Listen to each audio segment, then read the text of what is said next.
Hi everyone, I'm a bit tired from all my YouTube vlog prime and Facebook.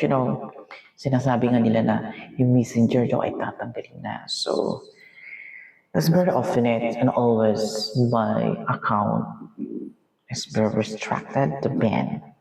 Sa dami ko ng mga account for YouTube channel, ako nagpropose ban for guidelines only, what stuff we're doing. Philippines, China, America, whatever you hide and social media platform, but always you're illegal connected to me and politics the party. You're very losing, right? Always liar you're done because our people enjoy it for the moment.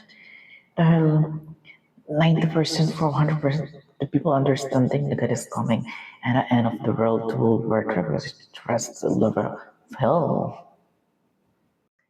Hi everyone, I'm a bit tired from all my YouTube vlog prime and Facebook.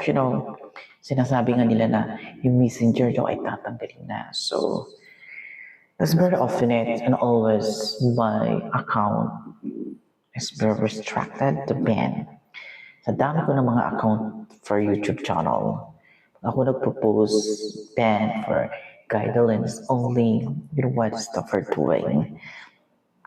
Philippines, China, America, whatever you hide and social media platform, but always you're illegal connected to me and politics the party. You're very losing, right? Always liar you're done because our people enjoy it for the moment. Dahil 90% for 100% the people understanding that it is coming and the end of the world will work because trust the level of hell.